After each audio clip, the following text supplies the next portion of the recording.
urges or feelings or fears that they don't articulate themselves, and then a movie comes along, sometimes almost by accident, that strikes that chord. For example, when Airport came out in 1970, nobody knew that was going to be the first of countless, umpteen dozens of disaster movies, but it really spoke to people in a way that made other people imitate it. And I think in this case, the first movie of this whole series of women in danger films was obviously Halloween, which I think, and we're going to get to Halloween in just a moment, I think it's a pretty good picture, but it captured an enormous audience. It did millions of dollars worth of business, and then the sleaze merchants who came along looked at that movie and tried to put their finger on what it was about it that was so successful, and they said, well, women being chased by a killer, that's it. Let's go out and hire us some more women and some more killers and make us some money. That's why they call these things exploitation films, these rotten ones, because they exploit one element and make it sort of sick. Also, many of the attacks in these films are on women who are scantily clad. And I think that the intent here is to also exploit the sex angle in these pictures. The nudity is always gratuitous. It's just put in the film only to titillate the audience and maybe make one other point, that women who dress this way or merely uncover their bodies are somehow asking for trouble and somehow deserve the trouble they get. That's a very sick idea. Here, for example, is an innocent sunbather, and I spit on your grave. Watch what happens to her.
And in Friday the 13th, we watch as a young woman primps provocatively in a bathroom mirror as she is stalked by a hatchet killer. This is yet another film connecting sex with violence. A film saying, act this way, young women, and you're asking for trouble. Hello?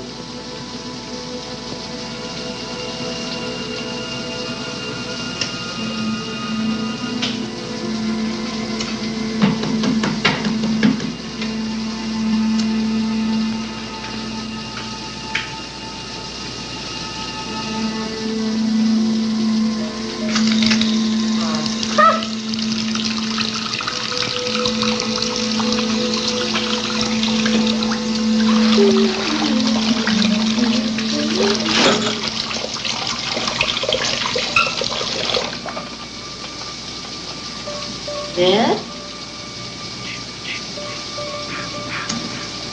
Hey, come on, you guys.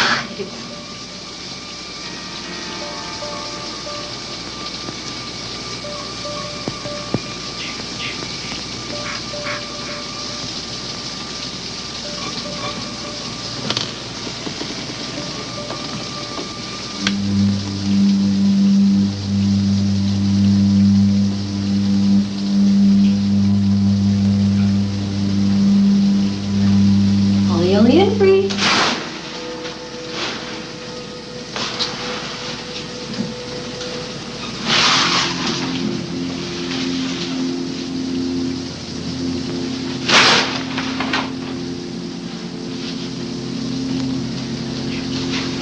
Must be my imagination. In In the past year, I must have seen that scene 100, 150 times. Every movie of this kind has 8 or 10 scenes just like that. I am sick of them. I dread going to these kinds of movies. It really has become the most depressing part of my job as a film critic. And there we are in total agreement as far as I'm concerned. You know, we go to see these movies, and in a way, I almost feel as if I don't belong in the theater because everybody else apparently went to these movies like this voluntarily. They're happy to be there. They're reacting. I feel like an undercover spy in the dark. I went to see I Spit on Your Grave, and I was sitting next to a fairly nicely dressed, middle-aged man, maybe in his 50s or 60s, who was talking back to the screen with lines like, "Boy, she's really asking for it now," or, you know, "There's a rape scene coming up, this'll be a good one," and so forth. This guy is, to my way of thinking, a vicarious sex criminal. He has very antisocial attitudes. I felt creepy sitting there. Not all of the guys, I went and saw the picture too, and I saw a lot of couples on dates. And that gets me worried about another thing. I know a lot of people are wondering, well, you know, people are going to see this film and imitate the behavior. Some people may. I don't know. But the majority of middle-class people are going to see these films. That's why they're such big hits.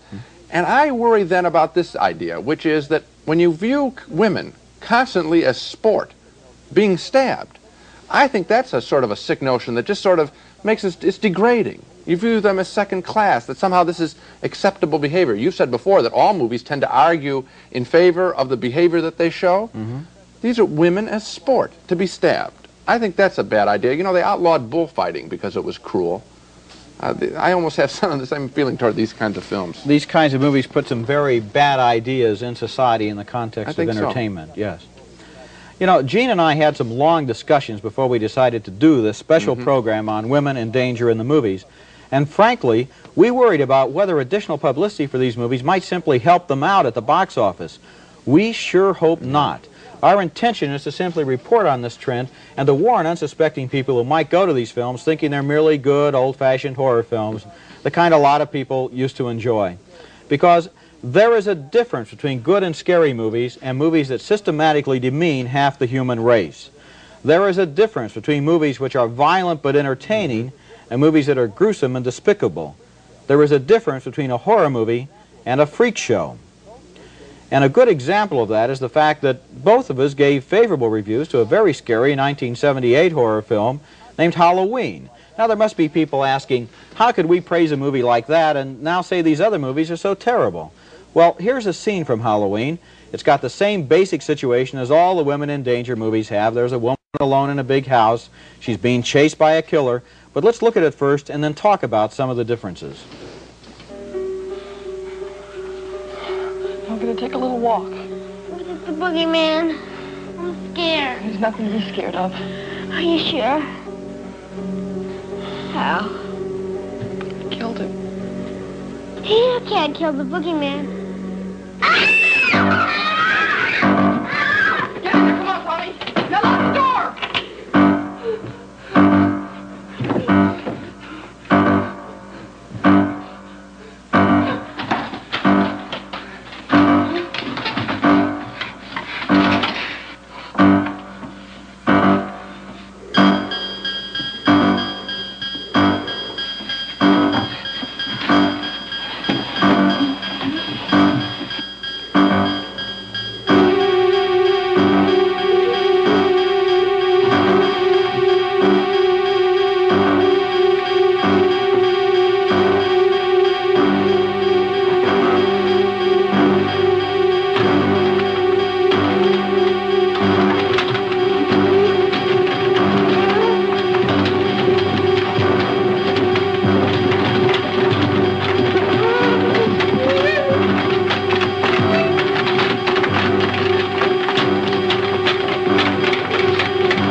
Okay, that's Halloween, a horror movie we both think is pretty good. Very good. Yeah. One of the things a short scene can't show you is that Halloween is directed and acted with a great deal more artistry and craftsmanship than the sleaze bucket movies we've been talking about.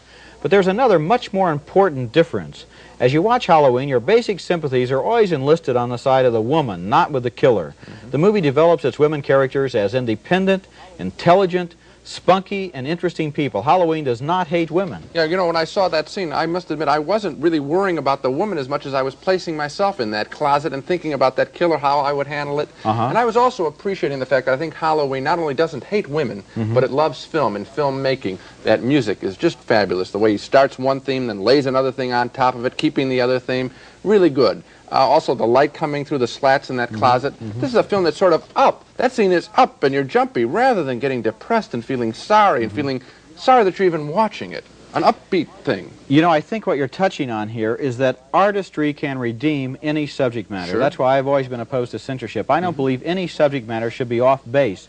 The question is, what does the artist do with it? How does he look at it? How does he put it through his art in order to make a statement about it, in order to make it into either a commercial film or a serious film?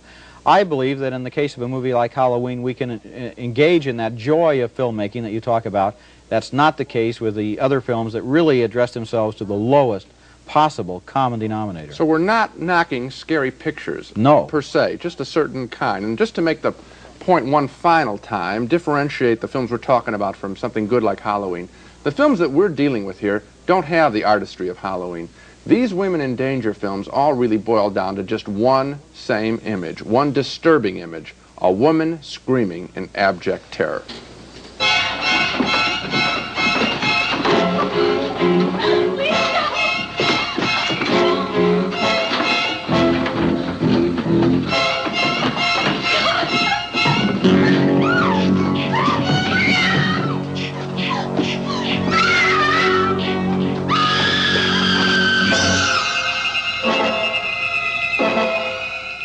That's really the degrading essence of what's going on in these pictures, and in that one they even slow it down in slow motion. That's all that's about, is just that sick image of the woman cowering in a corner. As to what people can do about these films, this trend in the movies that we've been spotlighting, I think that people have to realize that the box office speaks louder than just two film critics. So if one of these films is around, if you have an idea that it might be around, stay away. Right, and how do you know which films to stay away from? Usually you can tell by the ads. R-rated, usually has a knife or a hatchet or an axe, a girl screaming, some guy in a hood. These movies are junk. Give them a pass. Okay, so much for this week's journey into sick movies. Next week the films have to get better. How can they be any worse? Next time we'll review 5 new films on sneak previews. Until then, we'll see you at the movies.